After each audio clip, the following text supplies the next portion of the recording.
Other people will experience an accidental sense of stepping back. It's like a sudden sense, it's like you take pause, you kind of step back. And a lot of people have experienced it, like in presentations. One guy was telling me that, yeah, Randy, I know exactly what you're talking about. I can remember going to a sales presentation, and I'm sitting there, sitting in front of a board of directors, and I feel this energy about myself, and it's like I'm watching myself on stage.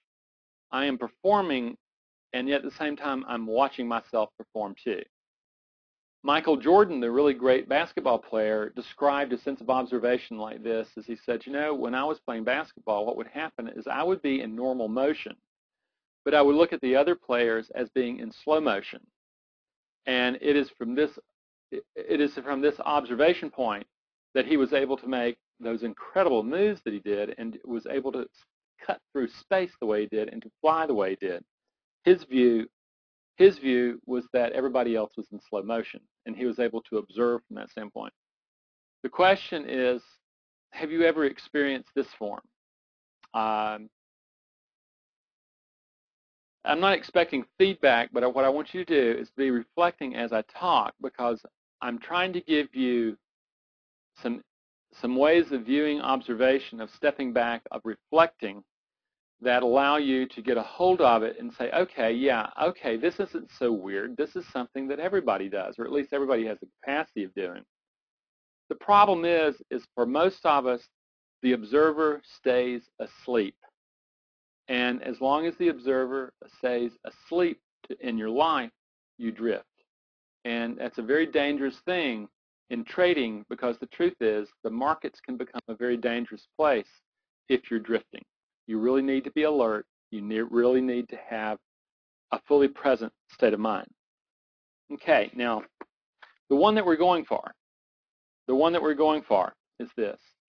This is like an intentional piece of mindfulness. Like, for instance, when you're trading, it's very common toward the latter parts of when I'm working an individual course with someone, we've gone through the programming that we're going to go through in these four things. And then what we're doing is we're taking these elements, and we're saying what we want to do is we want to design the psychology that enters particular moments in trade.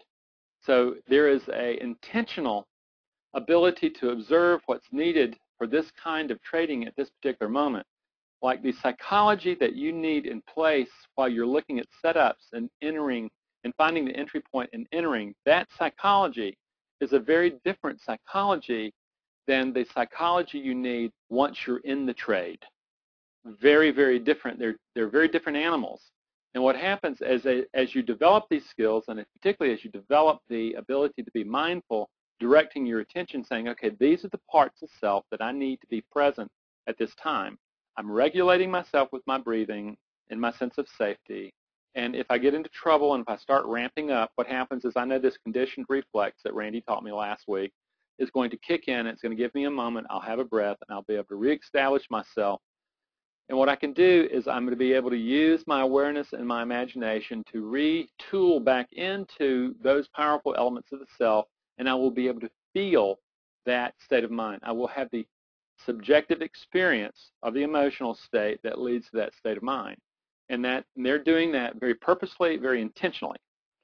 Now, I'll give you an example. This is actually one that happened to me, and in my training manual, I talk about it as someone else, but this has actually happened to me a number of years ago. I used to debrief victims of violent crime, okay? And the reason I did it is because detectives discovered that when they debriefed women and children and men who had experienced violence like this, is they tended to create false memories in the people. So ultimately, what I knew how to debrief them so that I was not forcing them to build memory that then a clever defense attorney could call false memory syndrome. So I'm at this trial, and I've already been I've already been I've been on the stand for several hours, and then it's the defense attorney's time to get a hold of me. And he's sitting there, and he's leaning over his table, and he's talking to his client, and he's just looking at me with a little grin on his face like, I'm going to eat you alive. And at first, I'm looking at him, and I trigger, and all of a sudden, my heart starts palpitating. I quit breathing. I get tense, and all of a sudden, I'm just going, oh, my God, what's going to happen? Oh, my God, oh, my God. And fortunately, this very programming that you were beginning to learn last week kicked in. I found myself seeing the stop sign burst in my mind, and then there was a breath, and I reasserted myself. I discovered the fearful part of myself was now taking over mine, and there was a sense of doom there. And I was able to discipline myself and pull together a sense of power within me. Understand, this is intentional observation of the self. I observe my, now there's some training and reactive training that's going on here to do this. It's not all me being cool, it's good training, is that I'm able to then pull myself away from the vortex of mindlessness and pull myself to who do I need to be right now for this situation, and I was able to organize that. And the last thing in my mind before the defense attorney approached me was, let's get it on. Did very well. He got me off the witness stand because I destroyed him. Not because I was out to kill him, but just simply because the state of mind that I brought was ready. So those are the kinds of intentionality that we're looking for. And I'm hoping that you have experienced this before, at least to some degree. And what I want to do is, if there's any questions, please ask them right now, because what we're going to do is we're going to do a guided meditation where I'm going to be teaching you how to start awakening the observer within the self. Okay? So, are there any questions thus far about mindfulness, about drift, or about emotional regulation as it applies to this?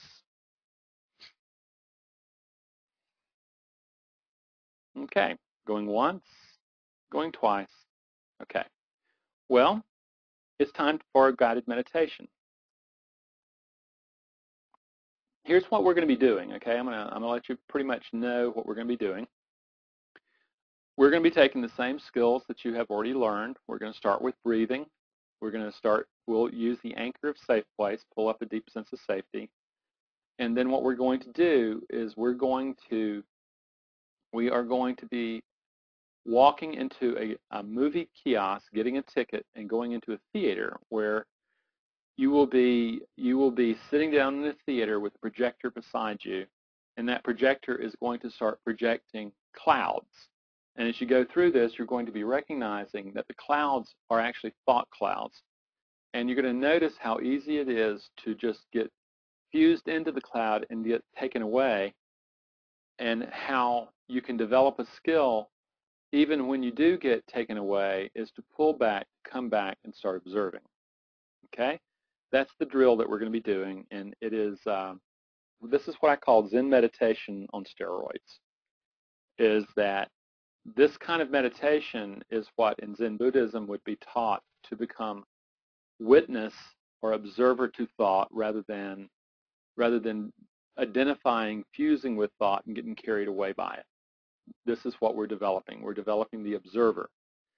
So, with that, my friends, find a place that's comfortable, probably in the chair that you're in, where you can just let go for a moment. You know that for the next, 10 or 15 minutes, that you're going to relax, and that at the end of this time, what will happen is that you're going to come back, and whatever worries you have, you can pick them back up. But right now, in this moment, you're choosing to relax. In your imagination, just kind of see that, well, you're about to enter your inner sanctum. There's a door, and beside the door, there's a can. And as you open the door to your inner sanctum, take your worries, take your concerns, put them in that can, put the lid on, and simply tell them, I'll be back for you. I will choose which ones I want to bring back with me. But the truth is, right now, where I'm going, you don't need to be going, but I will pick you back up. You put the lid on, You go through the door, you close it, and then you find this very comfortable place to sit or to lie, and you allow yourself to sink into the chair, and you begin to allow the chair to support you. You can just simply let go, and you can begin to feel your body draining and draining and draining its tension. Then you take your awareness, you focus it on your breath, and you go back to your bellows breathing, imagining that you have a bellows in your belly. You pull the handles and pull air down your nostrils, into your windpipe, into your belly, expanding to chest, hold, release slowly. And as you release the tension in your body. Let it drain, drain, drain until you're loose and limp, loose and limp, like a rag doll. Pull air into belly, expand to chest, hold, release slowly. Let the tension in your body drain, drain, drain, like honey out of a jar, until your body is loose and limp, loose and limp, like a rag doll. Air to belly, expand to chest, hold, release slowly. Let the tension in your body drain, drain, drain, like honey out of a jar, until you're completely relaxed and loose and limp, loose and limp, like a rag doll. A couple more times. Air to belly, expand to chest, hold, release slowly, and let the remaining tension drain, drain, drain, until you're loose and limp, loose and limp, like a rag doll. One more time. Air to belly, expand to chest, hold, release slowly. Let the tension drain, drain, drain, until you're loose and limp, loose and limp, like a rag doll. As you rest in this relaxed state, focus on the anchor to your safe place. Focusing on the anchor, pull safe place up. Feel it, smell it, see it, hear it, experience it. Breathe in the calm all the way down and let it spread throughout your body. Breathe it in and let it spread through the body. Let it just move in your blood to every cell until your entire body is coated and soothed by a deep sense of calm, a deep sense of peace, a deep sense of safety. And then, as you're doing that, as you're just resting and basking in this sense of calm, in your mind's eye, imagine that you're walking toward a movie theater. And as you get close to it, you can see the kiosk, you can see the window, you can see the ticket taker, and you put your money in, and the ticket taker pushes the ticket down, and you can feel the coolness on the other side as you pick up your ticket, and then you start moving toward the theater. You open the door, and immediately as you walk into the theater, you can smell the popcorn. You can just walk by that, though. You just walk by and allow the popcorn to pass on by. You may breathe it in. You may have a conversation about it, but you just let that drift on by. You let that drift on by. You let it drift on by. Then you come to the very theater that you want to be in. You open the door and walk in, and you notice that it's very, very dark. You stand in the darkness as you hear the door close behind you, and it gets very dark. And then your eyes start adjusting to the darkness, and you begin to see, and you can see that you're in a stadium seating theater, and you begin to start going down down the steps, down the steps, down the steps, just drifting down, deeper and deeper and deeper, going down the steps, going down the steps, going down the steps, getting more and more relaxed as you do, going further and further down, further and further down. And then, about halfway down, you see in the middle of the theater a projector. And you walk over to the projector and the seating, and you sit down right beside the projector. And with the breath, you turn it on. And what it starts doing is the projector starts projecting clouds onto the screen. And it's like a beautiful fall day, deep, deep, deep blue. And there's a wind, and the clouds are just racing across the screen. They're just racing across the screen. And you're watching. You're just watching. You're watching the clouds as they race by. They're just racing by. And what happens is as you're watching them, you begin to notice that these are actually thought clouds. What you're really doing with the projector is you're projecting thought onto screen, and you're beginning to see the thoughts as trains of clouds.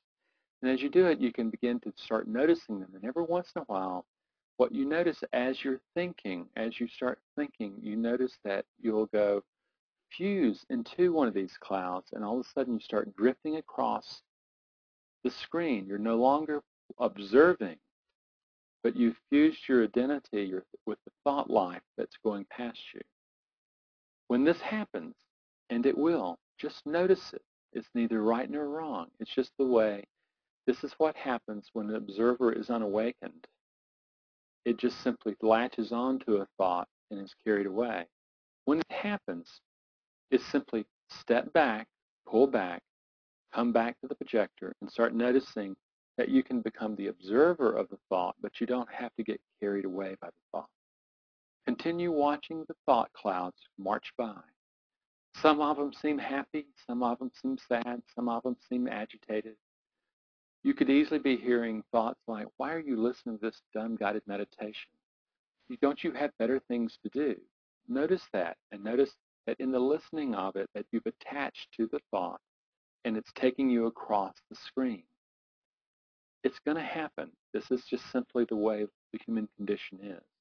When you notice it, just simply pull back, come back, and become witness to the thought life again. Just simply become witness to the thought life again. And then as you notice, as you continue breathing, keeping yourself calm, that it becomes easier and easier for more moments and more moments for you to be able to watch the clouds go by, but not get sucked into the cloud and taken away by an internal conversation. You can begin to see that all thoughts have a beginning.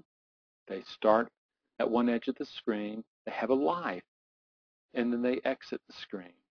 They go back to nothingness. They start in nothingness. The thought arises, then it goes down to nothingness. However, if the observer that you are becomes fused to the cloud, it takes you away into a journey. The only question is, which journey? So you pull yourself back, you become observing, and then you begin to observe that you can begin to slow the thoughts down. Use your breath like a regulator. You slow your breathing down, you pull air into belly, expand to chest, hold, and release, and let the tension drain. And as you do that, you can imagine yourself just taking a regulator, slowing the clouds down, slowing the clouds down, slowing the clouds down. And then you start noticing that these clouds have an emotional charge. Each one has an emotional charge. And suddenly you begin to realize that what you're doing is you're looking at clouds that give voice to the belief system that's embedded inside you. Then you step back again, you become witness, and you go, wow, I can observe my beliefs.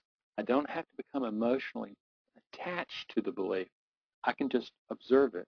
I don't have to feel shame and avoid it. I don't have to feel guilt. What I can do is I can simply observe it. It is a thought. It is a belief. It is not me. It is just simply part of my mind that emerges from my brain. It has been wired into my brain. An assumption has been wired into my brain as a belief, and it colors my vision. However, when I become an observer, I can step back from it. I can begin to observe it. I can slow it down, and the emotional tension reduces. Notice that. And then the thoughts just keep moving on by, and occasionally as you're watching the thoughts, you become absorbed into that thought again. You become distracted, and there you go, off into a whirl. When that happens, you pull yourself back. You pull yourself back, and you begin observing again. And notice that you can do this without judgment. You can do this without judgment. It's just thought. Your observer has just simply fused to the thought cloud, and it's taken you away. That's all that's happened. There needn't be judgment. You pull back, you observe. Then as you're looking at them, as you're looking at all these thoughts, just announce to the thoughts saying, I am learning to observe right now. I am coming back later, and I'm going to learn to observe for the inner critic and for the adapted self. Right now, I'm just learning to observe thought, but soon I will develop this talent, and I will come back specifically becoming witness to specific things within my thought life. Notice what happens when you announce that to the clouds. Various things may happen. Nothing. There may be stop. Others may produce argument, may produce tension. Whatever happens, you simply pull back and you observe, and you notice that a thought has a life, that it emerges, it goes across the screen, and it exits the screen. And as you breathe, you notice that, yes, there is an observer living within me. I can step back. I can become mindful of my thoughts rather than just a blind participant in the drift of my life. I can wake up from the drift. I have been actually watching the drift on by. And what I'm doing is I'm waking up from it. I am waking up so that I can observe the drift. And now what I can do is I can start building tools that allow me to navigate the stream. Notice that. And then, after you've had this for a while, you simply say, okay, I'm going to come back here. I'm going to practice this. I'm going to become a more effective observer because I can see in my trading that what happens to me is that my observer collapses and folds into certain thought patterns, certain beliefs, and they take me into a whirl that produces ineffective trading. What I'm beginning to understand now is that by observation, I no longer have to get sucked into that thought cloud, into that way of perceiving, and I begin to have more choice. Notice that. Notice that. And then you say, I'm about to be finished now. It's about time to come back. You thank the clouds for their presence. You thank everything around you. And you say, it's time for me to come back. You get up. You start going up the steps. You start going closer and closer to the door. You can see the light behind the door. You know that you're almost fully back. Each step you come up, you get more and more conscious, more and more conscious. You're almost completely back. You're almost wide awake. You open the door. There's bright sunlight. You're back in the here and now, wide awake. Okay. While people are kind of getting back, what I want to do is I'm asking you, please write comments of what you experienced.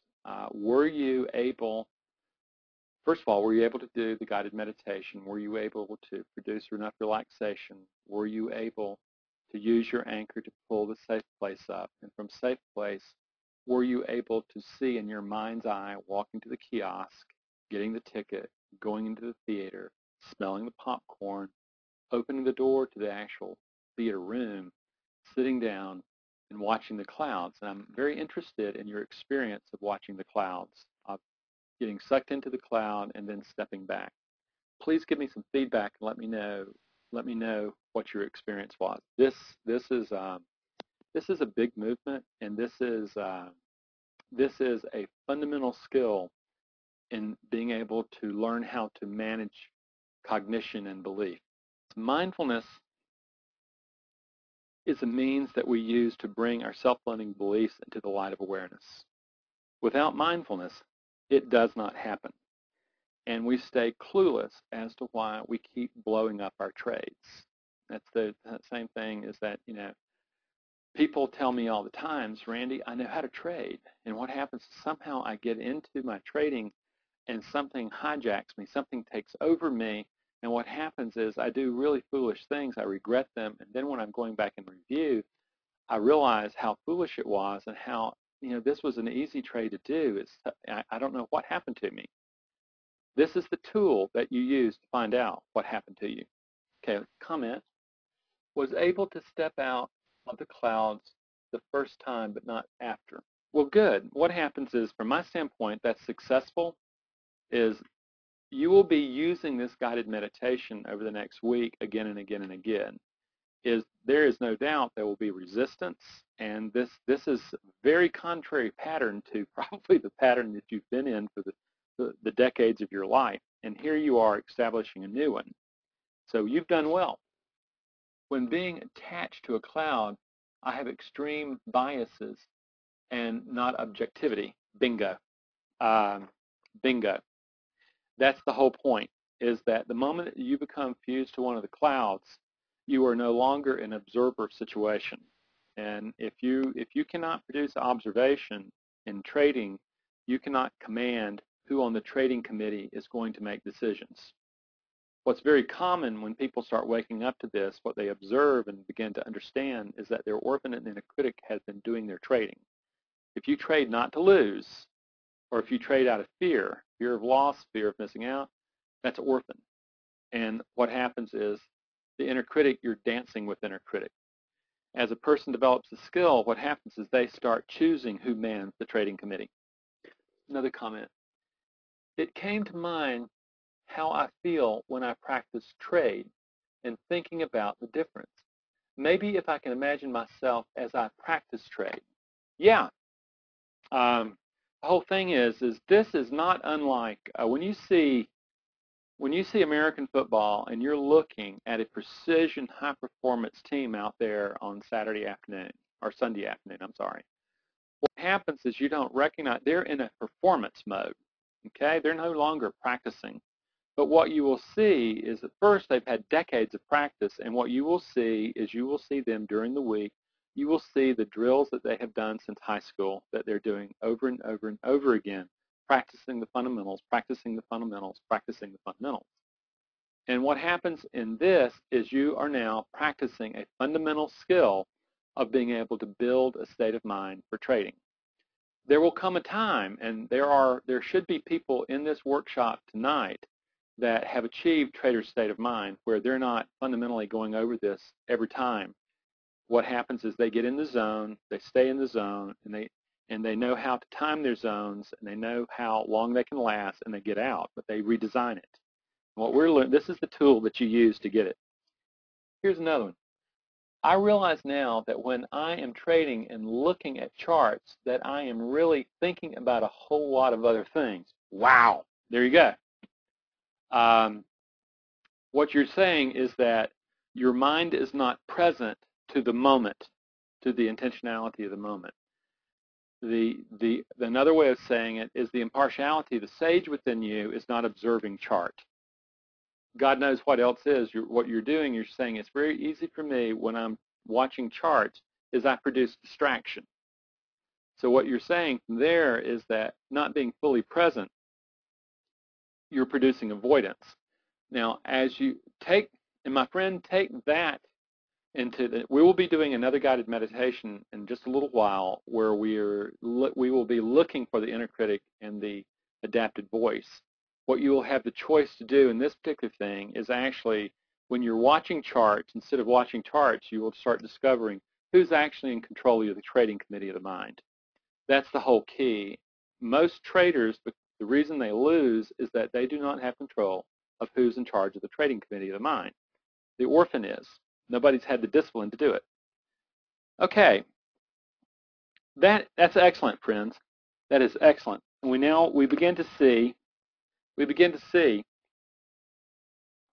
how mindfulness can be used as a tool